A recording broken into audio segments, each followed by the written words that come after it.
มื้อนี้ท้องวลาก็ได้เข้ามาเนาะเยี่ยมยามเนาะในเฮือนไอ้หมื่นพี่น้องเอ้ยมากับผู้ดีมาพบพ้อเนาะในเฮือนเอื้อยเพิ่นพี่น้องเอ้ยคนก็หลายเนาะบ่ฮู้ว่าเขาเฮ็ดหยังกันพี่น้องเอ้ยเดี๋ยวเราจะไปสอบถามเพิ่นก่อนเนาะถือว่ามื้อนี้น่าจะมีงานเนาะก็ได้ยินเพิ่นเว้าอยู่ดอกพี่น้องเอ้ยว่ามีงานในเฮือน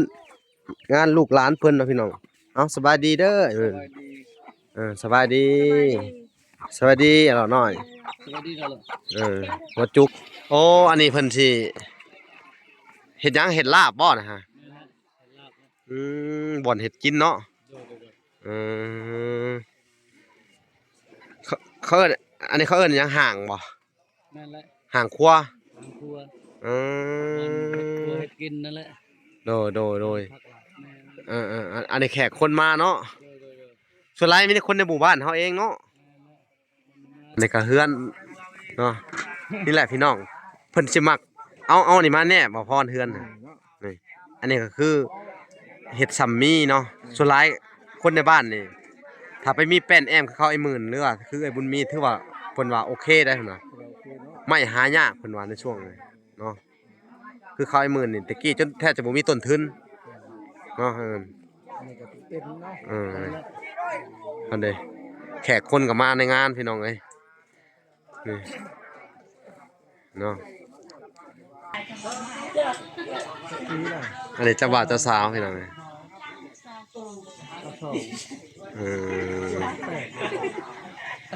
ก็เอาประมาณนะครับยังบ่ได้50,000พี่น้องเอ้ยอันนี้ก็เป็นบรรยากาศพี่น้องเอ้ยชาวบ้านสบายดีโอ้มาซอยเวียกเนาะมาซอยเวียกดองอันนี้ก็คือว่าเป็นงาน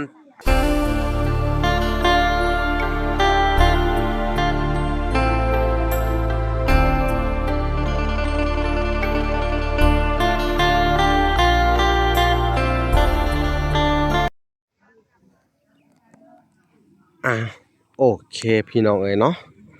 กับสบายดีพ่อแม่พี่น้องเนาะเบิดสู่คู่สู่คนพี่น้องเอ้ยเนาะ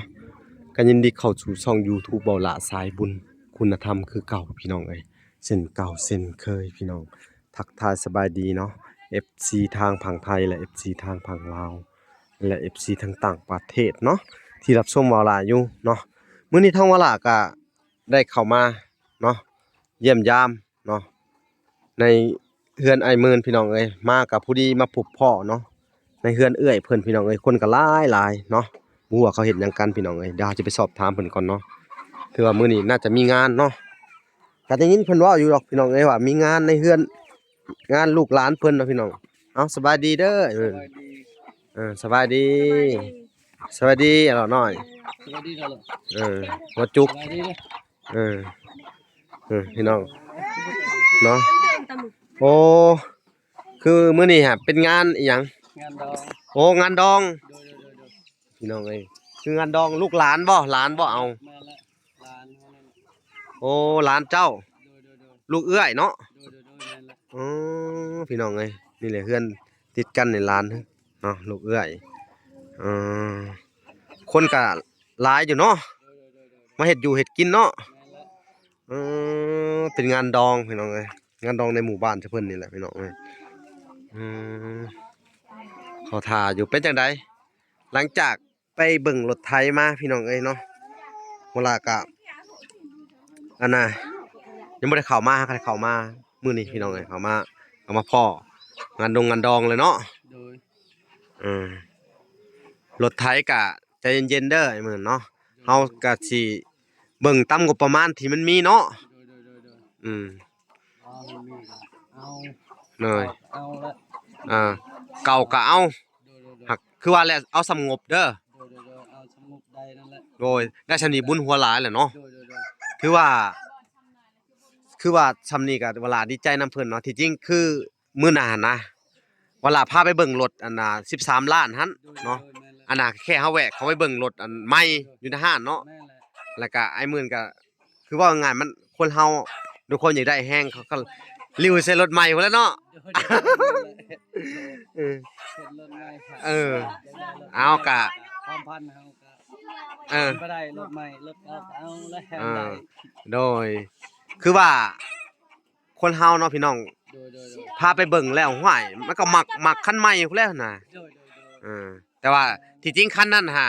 เสียงมันดังเนาะว่าล่ะก็บ่พร้อมปานใดพี่น้องเอ้ยเนาะถ้าสิเอามาก็ไอ้หมื่นเนี่ยเราบ่มีต้นทุนพี่น้องเอ้ยบ่มีต้นทุนหมายความว่าถ้าเอามาเราต้องไปซ่อม โดยแม่นแล้ว ขี่จักบ่ฮู้ว่าสิได้จักอันจักรอบว่าซั่นซะไถนาก็บ่ฮู้ว่าสิได้จักรอบ โดย นอกนากลางนาก็บ่ได้ตัว13ล้านเนาะ โดยแม่นแล้ว แล้วก็เลยมันบ่มีบทไปเบิ่งแล้วก็ไปเบิ่งห้านมือสอง โดย ห้านมือสองแล้วก็พัดว่าอันน่ะไปเจอตัวใหม่เนาะคือว่าหลานนี่พาว่าหลานไปเบิ่งว่าหลานก็สิหาวใส่ตัวใหม่คือกันแหละเนาะ โดย เอาเพิ่นก็หาวใส่ตัวใหม่ไอ้หมื่นคือก็อยากได้ตัวใหม่อยู่หากคือว่าแหละพี่น้องเอ้ยครับว่าหลานก็บอกเพิ่นอยู่เนาะเฮาไปหาเบิ่งตัวใหม่สำงบเฮามีเนาะสงบประมาณเฮามีเนาะ โดย อดเอา โดย ได้อยู่ดอกเนาะพี่น้องเอ้ยตอนนี้ก็ทั้งอ้ายแล้วก็ทั้งแม่ตู้เพิ่นก็ผากมาสมทบเรียบร้อยแล้วได้รวมทั้งเบิด14เนาะ14ล้านเนาะ โดย 14ล้านกว่าๆพี่น้องเอ้ยเนาะงบประมาณก็ได้ส่ำนั้นแหละพี่น้องเอ้ยว่าสองเจ้าหนึงพี่น้องเอ้ยเนาะ โดย แต่งบนี่ก็อันน่ะถ้ามีผู้ใหญ่เพิ่นเพิ่มเติมเข้ามาอีกก็ดีใจนํถ้าว่าเพิ่นบ่เพิ่มก็เฮาก็สิหาเบิ่งรถในราคา14เนาะ โดยสาธุ นั่นแหละเฮาก็พังไปเรื่อยๆแล้วก็หาไปเรื่อยๆพี่น้องเอ้ยแต่ก็สิพาเราไปเบิ่งหลายๆคันอยู่เนาะ โดย ถ้ามีบ่อนใดที่ว่าเขาอยากขายก็สิพาไปเบิ่งคือเก่าเด้อ โดยแม่นแล้ว ก็มีแต่ว่าเจ้าสู่ไป โดย ขยันคือเก่าเด้อเฮ็ดเวียกเฮ็ดงานเนาะแต่ว่ามื้อนี้มีเวียกมีงานเฮือนชาวว่าเฮือนเจ้าของเนาะ โดยแม่น เฮือนเอื้อก็สำเฮือนเฮาเนาะ โดยแม่นแล้ว ก็จำเป็นพี่น้องเอ้ยก็ต้องไปเฮ็ดเวียกเฮ็ดงานนํเพิ่นพี่น้องเอ้ย โด เนาะ ย นั่นแหละพี่น้องทางบ่พรก็มาพุ่นสวัสดีเด้อบ่พรสวัสดีเป็นจังไดฮ้อน นะมื้อนั้นเนาะพี่น้องฝนตกเนาะบ่พรเนาะอ๋อเดินทางเข้ามานี่เวลาก็รถเพอยู่กลางทางบ่ถิ่มไว้อยู่ฮู้ย่างหัวพี่น้องเอ้ยนี่ขี้ต้มเนาะมันฝนตกใหม่ๆนี่ทางนี่สะบัดเลยเนาะฮอน ทางลื่นแฮง ทางลื่นแฮง แต่ว่าสิง้อยามพ้นนี่แหละ อือฮึ ยามพ้น ก็คือว่าแล้วฝนตกก็บ่ฮู้ว่าสิมาได้หรือบ่เนาะ แม่ ทางมันก็ไกลแน่พี่น้องเอ้ยเอ้าก็คือว่าแหละช่วงเฮาก็เข้ามาได้ก็มาถ้ามาบ่ได้ก็ สิโจไว้เนาะ โจะไว้ก่อนพี่น้องเอ้ยจักเฮ็ดจังได๋ในการช่วยเหลือก็คือว่าทางอันเอื้อยบุญมีก็ว่าล่ะก็ได้มอบข้าวของอิหยังให้เพิ่นเรียบร้อยเบิดแล้ว โอ้ ไปซื้ออันน่ะ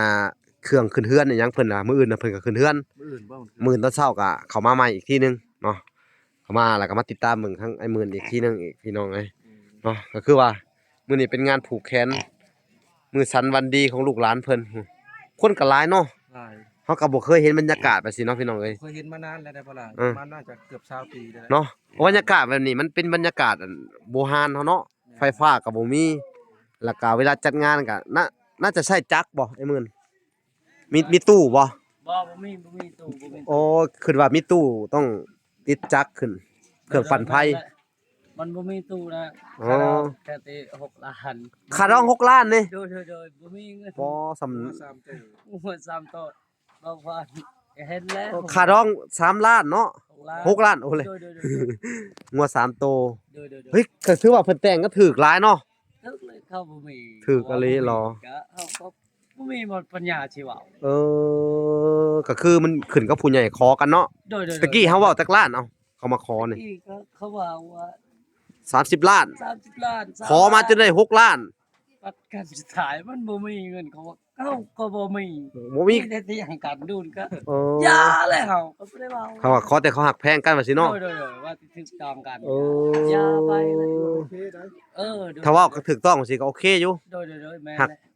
แต่ว่าตามความเป็นจริงพี่น้องเอ้ยเนาะ แม่ ค่าดองซุมื้อนี่6ล้านเนาะ โดย เปรียบเสมือนแบบ ความสัมพันธ์หมู่ที่ให้นะ แต่ว่าในเมืองบ่มีแต่บ่ได้แต่เขาบ่เอาเลยหักบ่ได้ก็จะเป็นแล้วมันลูกเต้ามันเอากันแหละเนาะ โดย เออหากมันเลือกบ่ได้พี่น้องเอ้ยแบบสิเนาะมันก็จำเป็นแหละเนาะ โดย บางคนก็มาขอข้ามวันข้ามคืนเนาะ โดย อันนี้มาขอจักมื้อมาขอนี่ ขอก็2มื้อ3มื้อ 2-3มื้อเลย โดย ขอแต่งเลย ขอก็แต่งเลย ง่ายเนาะ โดย ค่าดอง6ล้านพี่น้องเอ้ย เนาะ 6 ล้านก็ ถึกแสนถึกเนาะ หมกพริกหลายซื้อเหล้าหลายซื้อทุกประเภทหลายซื้อก็หมดแล้วเงิน โอ้แสดงว่า6ล้านนี่เอามาจัดงานอีก โดยจิไม่จัดงานมันบ่มีเงินอีก เถอะแสดงว่าเอามาแล้วเขาก็ยังมาเฮ็ดจัดงานขึ้นมาอีก โดย คือว่า6ล้านเฮาสิได้อย่างอื่นเนาะ บ่แล้วบ่ได้เลย เสร็จแล้วบาดนี้ โดย สิมีหยังซะนี่ฮะ โดย ผู้ใดก็ง่ายให้6ล้านให้มันแล้วในฮีตในคลองเนาะ โดย เออ ส่วนหลายเพิ่นสิให้มันแล้วในฮีตพี่น้องเอ้ยถ้าแต่งกันไปแล้วก็ต้องหยังเคินน่ะมีพาเข้าพาหยัง โดย พาไปจำบะผีบะหยังหั้นน่ะฮีตคลองเนาะ ฮีตคลองเฮา แล้วก็แล้วไปบอกขอบอกเนาะ เฮ็ดตามบ่มีเขาว่าบ่มีเขาเว้าก็ตามหมู่เว้าก็ว่าบ่มี เฮ็ดตามประเพณี โดยแล้วบ่มีก็เข้าบ่ให้ก็เฮาบ่เป็นเจ้าได้สิเว้า เนาะ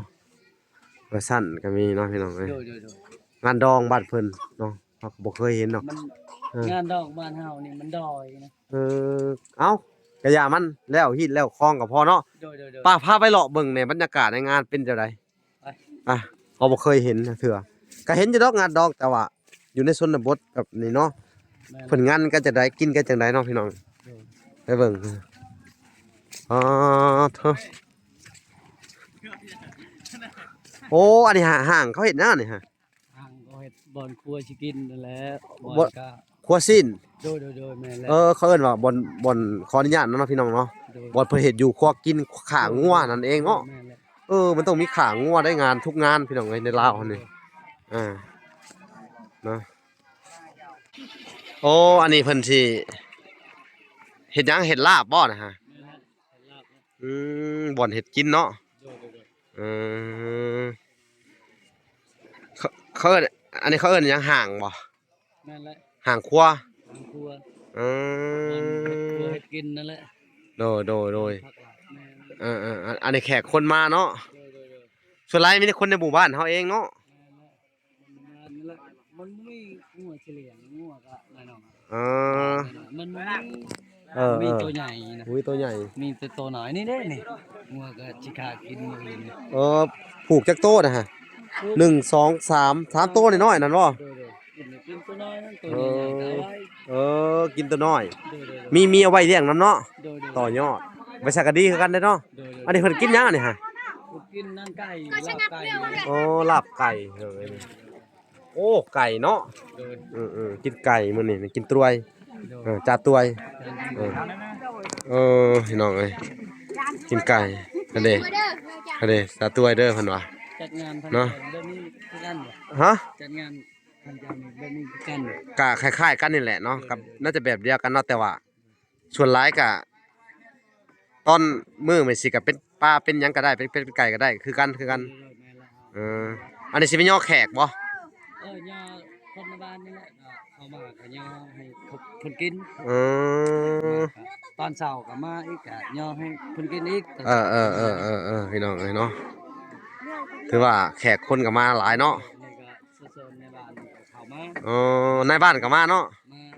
มา ไปเลาะเบิ่ง ก็อยู่นำกันนี่ ดีนี่พี่น้องเอ้ยหุ่นมาพรก็มาสวัสดีมาพร สวัสดีอีกครั้งหนึง พี่น้องเอ้ยนี่อันนี้ก็เฮือนเนาะนี่แหละพี่น้องเพิ่นสิมักเอานี่มาแน่บ่พรเฮือนน่ะนี่อันนี้ก็คือเฮ็ดซัมมี่เนาะส่วนหลายคนในบ้านนี่ถ้าไปมีแป้นแอมคือเขาไอ้หมื่นหรือว่าคือไอ้บุญมีถือว่าเพิ่นว่าโอเคได้พุ่นน่ะไม่หายากเพิ่นว่าในช่วงนี้เนาะคือเขาไอ้หมื่นนี่ตะกี้จนแทบจะบ่มีต้นทุนเนาะนี่ก็เต็มเนาะ อันเด้แขกคนก็มาในงานพี่น้องเอ้ยนี่เนาะนี่แหละพี่น้องเอ้ยแต่บ้านนั่นเนาะ โอ้ เช้านี่ก็700,000 บาท 700,000บ่ดังล่ะนะรวมเบิดเลยชุดนึง700,000ไอ้ถึงว่า2ดัง700,000ดังละ200,000กว่าดังละ3,500ก็พอดี700,000เนาะบ่พอเนาะ นี่แหละพี่น้องเอ้ยคือว่าที่เพิ่นจะเฮ็ดเจ้าสาวกับเจ้าบ่าว อืมตามหาเจ้าบ่าวบ่หรือเจ้าสาวอ่า ท่านผู้ชมเพิ่นก็อยากเห็นอยู่ขนาดนี้ พี่น้องเอ้ย ตาเป็นจังใดนะ เออ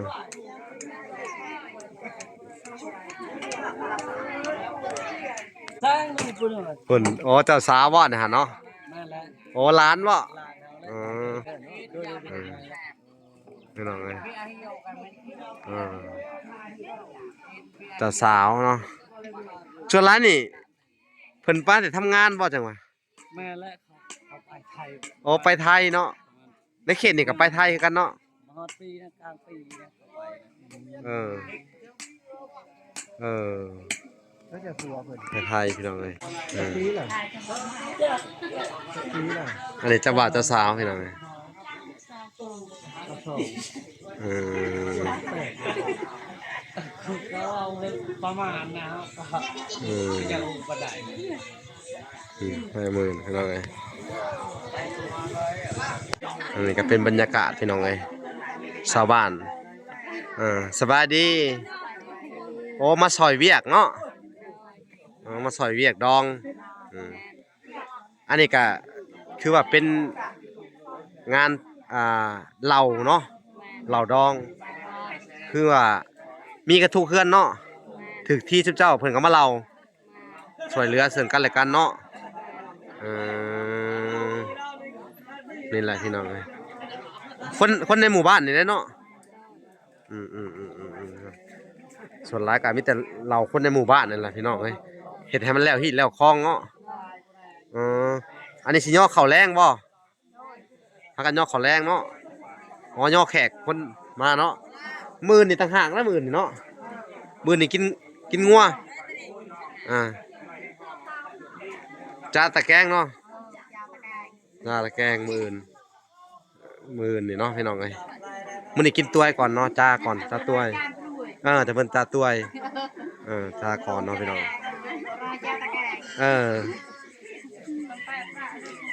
พี่น้องเอ้ยถือว่า อันคนก็มาหลายพอสมควรพี่น้องเอ้ยในงานดองเพิ่นนี่เนาะพี่น้องเอ้ยบัดนี้ก็ผู้ที่ทั้งอันให้มื้อก็สิได้เฮ็ดเวียกเฮ็ดงานซอยทั้งอันลูกหลานเพิ่นก่อนพี่น้องเอ้ยเพิ่นว่าเนาะเนี่ยกลับมาเฮือนเตรียมตัวไปใหม่อีกทีหนึงเนาะคือเขาผูกแขนเนี่ยผูกกลางคืนเนาะ มาละ กลางคืนแล้วผูกกลางคื คื น 7 โมงนั่นแหละผูกแขน ถ้าว่าเป็นตอนเช้านี่ก็ดีเนาะกลางคืนก็ดีเนาะ โดยแม่นละดี ทั้งบ้านเจ้าบ่าวเนี่ยบ่ได้กินเนาะมากินอยู่เพียงเดียว แม่น โอ้มากินบ่นเดียวเนาะ โดย ก็มีแต่ว่าคือมีแต่ว่าเพิ่นเอางัวเอาหยังมาลงเนาะ โดย เงินค่าดองมาวาง6ล้านเท่านั้นเนาะ ร้านเท่านั้น มากินแล้วก็มีแต่ว่าเอาไผ่มาเฮือน แม่น อ๋อประเภทนี้ทางนี้ส่วนหลาย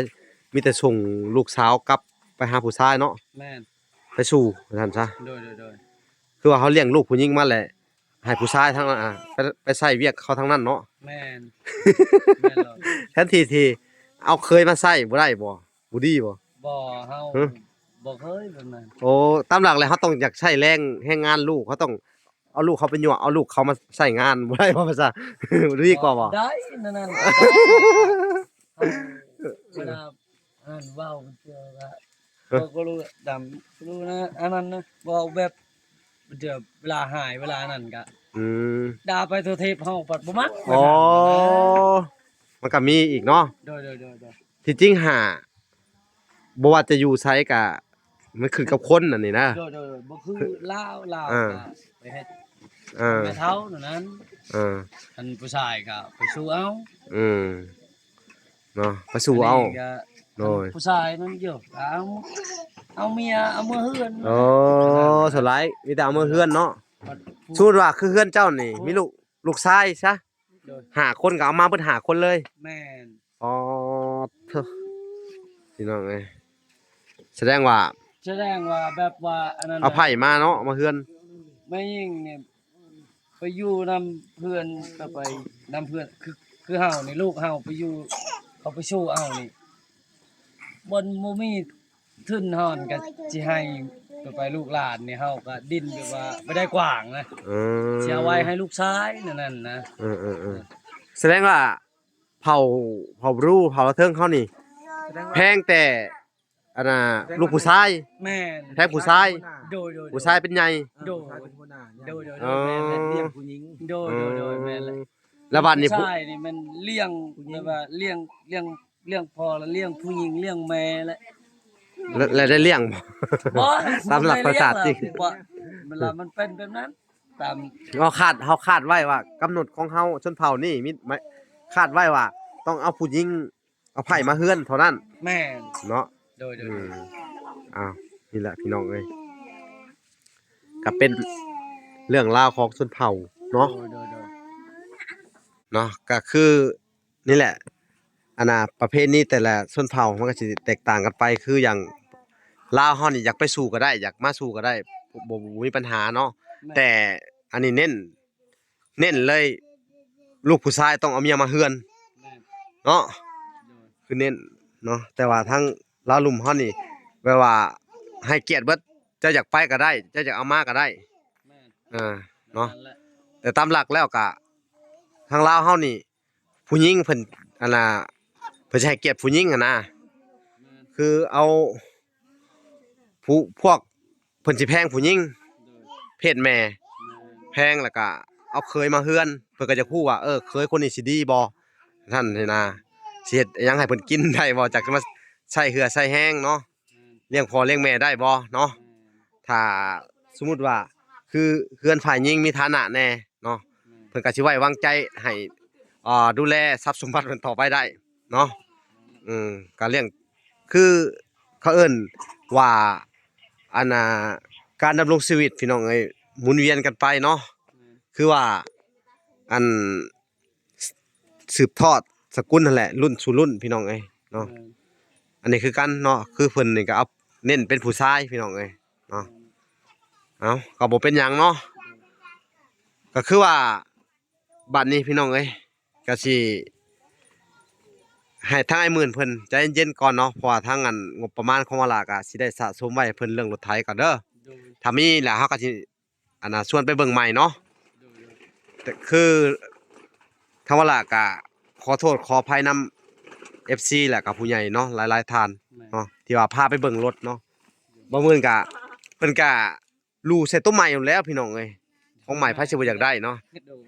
เราก็บ่เคยได้ก็ยัง บ่ ได้ว่า อยากได้ใหม่เนี่ยเนาะแม่นฮักคือว่าแหละต้นทุนถ้ามันต่ำได้เท่าไรก็เอาเด้อไอ้หมื่นเด้อ โดย เอาสู้ๆไปเด้อเอาคลิปนี้ก็สิได้ขอตัวก่อนพี่น้องเอ้ยเนาะให้ทุกคนไปติดตามคลิปตอนต่อไปเนาะมื้ออื่นจังสิได้เข้าไปเยี่ยมยามทางอันเอื้อยบุญมีคือเก่าพี่น้องเพิ่นสิขึ้นเฮือนใหม่เนาะเอาล่ะก็ได้ซื้อข้าวของให้เพิ่นเรียบร้อยไว้แล้วล่ะพี่น้องเอ้ยมีแต่ว่ามื้ออื่นเพิ่นก็เตรียมตัวขึ้นอย่างเดียวเนาะมื้อนี้เอาล่ะก็มาอัปเดตแล้วก็ติดตามเบิ่งก็มาเห็นคือเพิ่นกินดองพี่น้องเอ้ยประเพณีชนเผ่าเนาะโอเคนะมื้อเนาะพบพอกันใหม่คลิปหน้าพี่น้องเอ้ยคลิปนี้ขอกล่าวคำว่าสวัสดีเด้อและสวัสดีพี่น้องเอ้ยพอกันใหม่บ๊ายบาย